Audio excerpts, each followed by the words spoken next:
Hi guys, my name is Sam Pierce and this is One Simple Man. Thank you for watching this week's video. This week I want to talk to you guys about warfare. This is going to build pretty heavily on the last 2 weeks' videos. We know that there's a war going on, not a physical one but a spiritual one, between God and Satan, and our minds are the battlefield. I think the problem with that is sometimes we think that we have no part of it. We just go with whatever happens, and we, try to do the right thing, but we don't. We think that that's not entirely up to us. Now, here's the thing about war. For a conflict to be called a war, for it to last long enough to have multiple battles and be drawn out long enough to be called a war, but it makes sense that both sides need to be about equal. Otherwise, it's just a slaughter. One side completely steamrolls the other, and it's done. There's no reason for it to become a war. Now, we know that this has been going on for thousands of years, and why? I mean, Satan is no match for God. Why is it that this is still going on? And now, the way that our physical wars have been fought in the last 30 or 40 years actually parallels this really well. We see, especially the situation in the Middle East right now, there are forces that are that are in what we call warfare with much, much bigger armies with far greater resources. But why is it they can do that? It's because they hide behind civilians. And that's the same thing that Satan does to us. In just a flat-out fight, he stands no chance, but he uses us. We are the civilians in the way of this war. God is not going to just flat-out destroy him if it means taking us with him. So, not only are we the battlefield, we're liabilities. But we don't have to be. He has given us weapons. God has given us weapons, especially Christians. We have available to us the armor of God, and I'm sure plenty of us have heard messages preached on this, and if not, I think next week I'll be going over it. Ephesians 6 gives a good overview of this. We have truth, righteousness, the gospel of peace, faith, salvation, and the Spirit.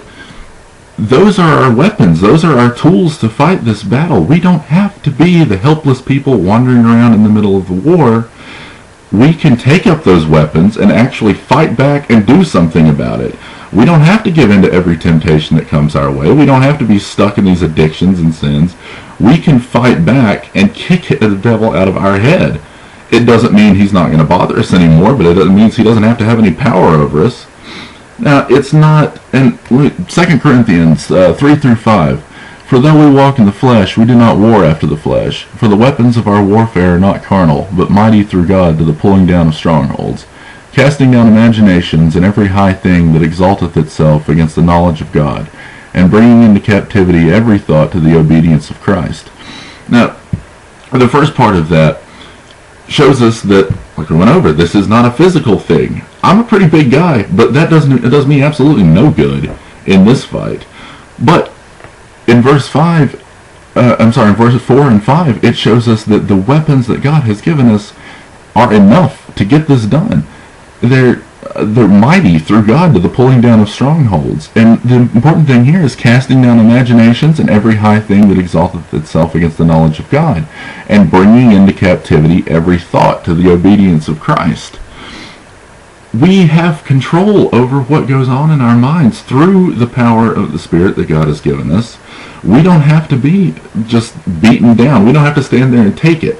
It's pretty stupid of us to stand there and just be beaten by Satan while we have armor and a sword lying at our feet.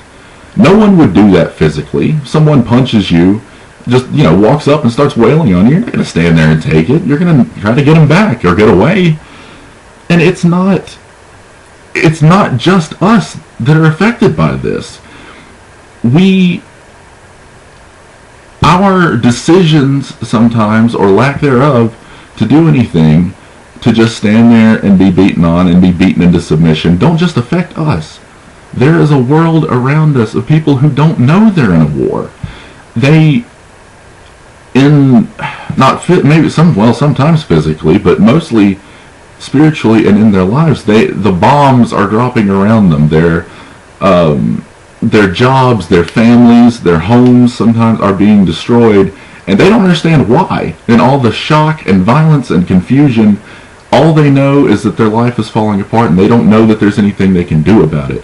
It's our job to go out and tell them and help equip them, show them that they don't have to be passive, that they have the ability to fight back against this stuff. And to not do that it's dereliction of duty.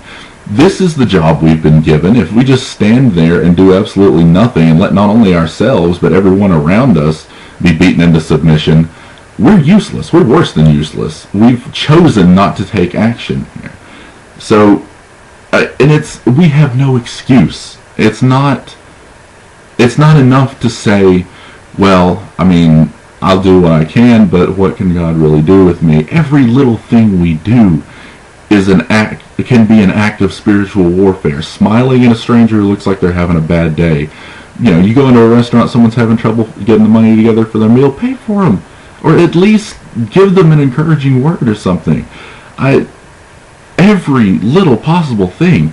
Jesus, when he came to earth, he took 12 basically social outcasts, people that mainstream society had no use for, and through what he did with them, 2,000 years later, we are the result of that. I'm sitting here half a world away from where these 12 people that a lot of people thought were just absolutely insane went out and showed God's love to complete strangers. I am a result of that, half a planet away, 2,000 years later. What's our excuse? I mean, I went for years and this is as much to me as anyone else. Please don't think I'm picking on you. I went for years and did absolutely nothing when I could have been working. I mean, who am I? I'm some schmuck with a webcam, and I checked some of the analytics on the channel a few weeks ago. There are people as far away as the Philippines and Ukraine watching this stuff. We have resources. We can get to people. There are people that you can reach that I have no chance with. I will never meet them. I have no clue who they are, but you have the opportunity to show them that there is hope. We should be out there every day, every minute of every day, looking for opportunities to show God's love to people.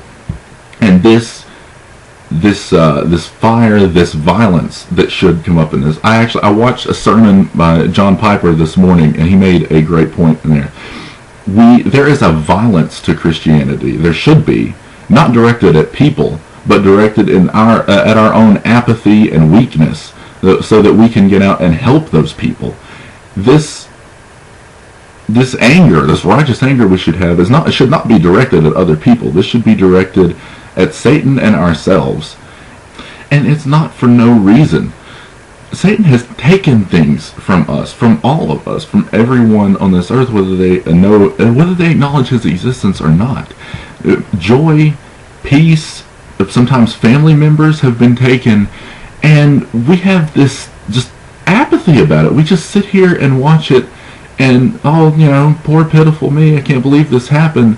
I read a news article a few days ago about a man who broke into this couple's house, and I'm not sure if they ever figured out why, but took their, I think, 5-year-old daughter out of her bed and left the house. And in the process of going out the door, he woke up her mother and her stepdad. Excuse me. Woke up her mother and her stepdad, and what do you think they did? They didn't just sit there and go, oh no, I can't believe he's doing this. The stepdad got up out of bed and went and tackled the guy and took his stepdaughter back. That's the reaction we should have to this. We shouldn't just stand there and watch our relationships, our lives, our peace be carried off. We should go back and fight for it. This week, I want to recommend a video. It's a drama done by Chosen. It's really awesome, really anointed group. To a song, it's Destroy, and I don't remember the name of the original artist. I'll have that somewhere in the description. Watch this video. I can't really describe it to do it justice, but if that doesn't light some kind of a fire under you, someone needs to check your pulse. I also want to kind of spotlight a way for us to make a step towards this, to start taking back these places that have been drawn into darkness. I have there's a missionary couple that in Haiti that I've been down and worked with a few times. Their organization is called Much Ministries, and they do a lot of work with the. For those who may not know much about Haiti, it's a very small country, very, very poor country. It's one of the poorest, if not the poorest, countries in the Western Hemisphere, and it's a former slave colony. And even though they're free now, there's a lot of that slave mentality that kind of sticks around, and there's an air of hopelessness. The official religion of the country is voodoo, and that's. If you don't know much about the way voodoo is actually practiced, do some research into it. It's kind of a disturbing thing, but they work with these people in this country, and they've been there for several years now. And one of their main avenues of ministry is to kind of try to break that cycle of poverty, to show them that they don't have to live the way that they've always lived. Kathy, she does a really great job with a project called Second Story Goods, where she has Haitian women who collect trash and just scrap and make jewelry out of it, and they sell that, and it's a way for them to support their families. God's given them a vision to buy what used to be a match factory in the city of Gonaives, where they live, and turn it into a marketplace where people can come and sell their goods and make a little bit of money for their family, and maybe bring back some of the tourism business that used to be big for Haiti but was lost after the earthquake, and some before that because of various natural disasters. They have an opportunity right now to get a big chunk of the funding they need.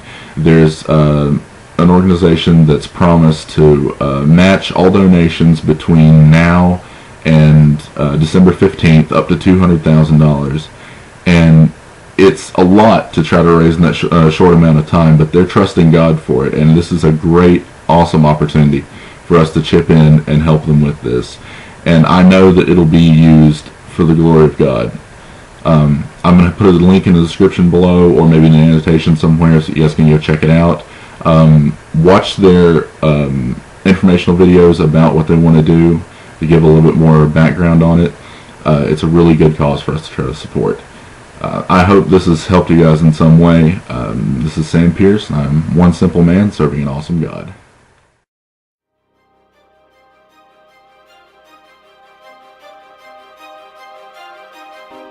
I hear so many Christians murmuring about their imperfections and their failures and their addictions and their shortcomings, and I see so little war.